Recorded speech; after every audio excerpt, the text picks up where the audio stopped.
down in the Symphony3 offices. We're talking about network theory and the network effect with Ben Leong. Ben, tell us a little bit about network theory and the network effect. And the network effect. I guess I'm interested in looking at how networks work and why networks do the sorts of things that they do. So to start off with, if you picture a network as essentially made up of a bunch of people that are connected in some way to another.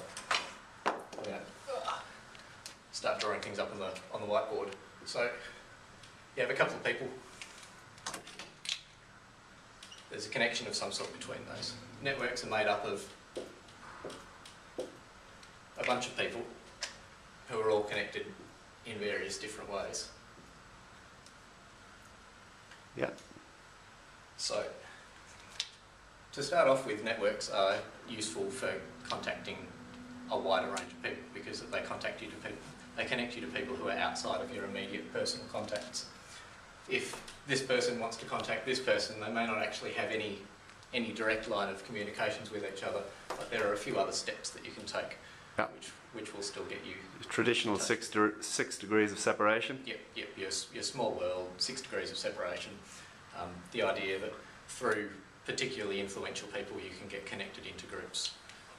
One of the things that really interests me about networks is the way that information flows across networks, because what we tend to do is we connect into other people that we find over time who are pretty much like us. Particularly on social media, we find people who have common interests. The sorts of things that we post are things that we think that our friends are going to be interested in, and over time that network gets more and more and more homogenous. People start sharing the same information. There are a lot of redundant connections that are made. So what, you get a bit of group think going on in the network world? You can get a bit of a group think, a kind of bubble effect where you can think that what you've heard is actually something that absolutely everybody has seen, and it could just be that absolutely everybody in your network is seeing it.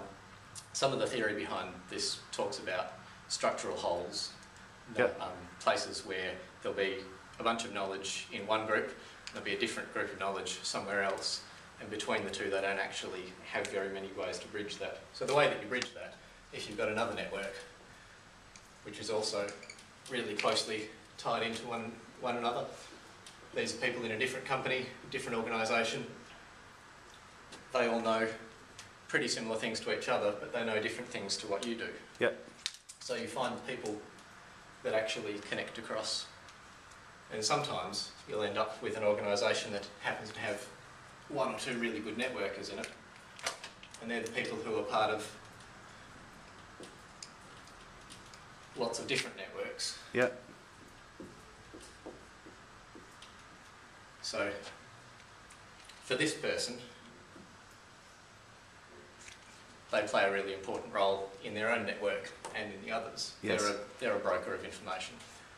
If there's something interesting happening here, this is the person who will spread that information on to their networks. Yeah.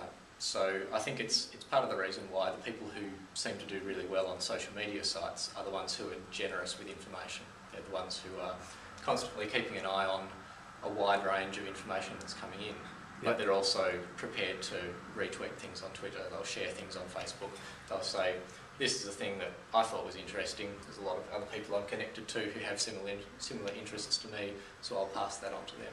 So what does it mean for, if we take it back to, all the businesses that are out there at the moment struggling to come to terms with how to get take advantage of social media and social networking, and they're just starting out?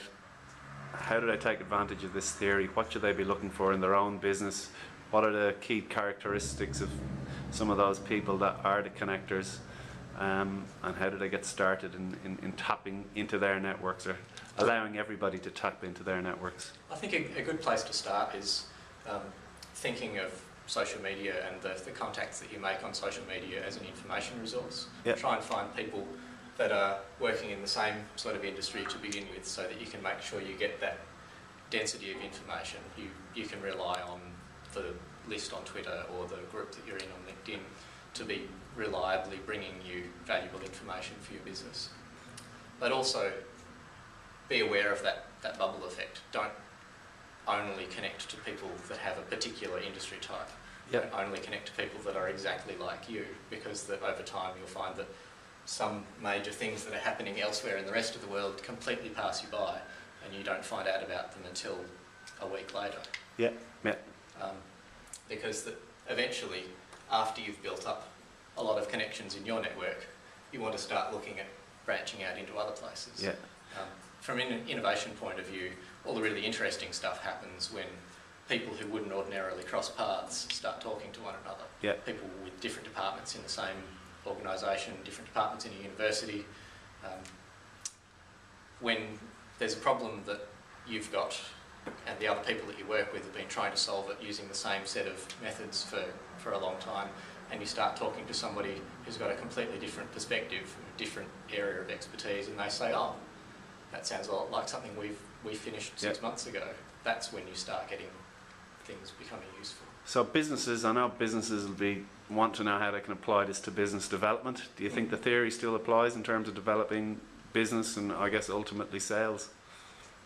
I guess you need to make sure the ideas that you're going to develop are relevant to solving problems for the people that are going to be your customers. Yeah.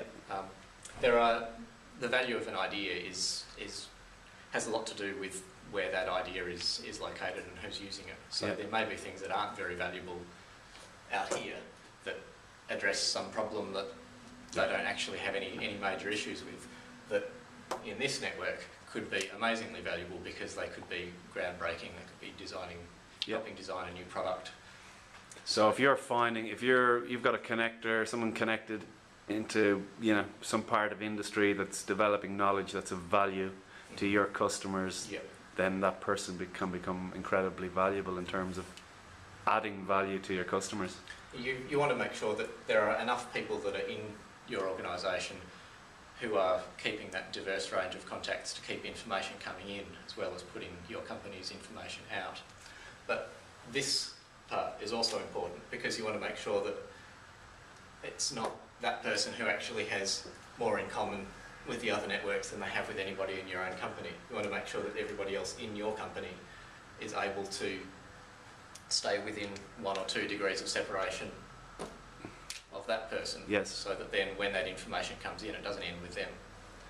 It comes in across their desk, they see it, they go, well, that's kind of interesting, but it doesn't really solve any problems I'm working on. Yeah. But if they mention it to somebody else, they put it up on the company Yammer account. Yeah. Somebody else sees it from the opposite end of the company who says, that's actually exactly what we were looking for to solve this thing that we haven't told anybody that was a problem. Because people are generally pretty bad at sharing problems through internal networks. Yeah. They're all right at talking about successes. We've just finished this project, we've won this deal, we've brought this client on board. Yeah. But they tend to be a little bit worried about saying, actually, we're having a lot of trouble with this. Can anybody help?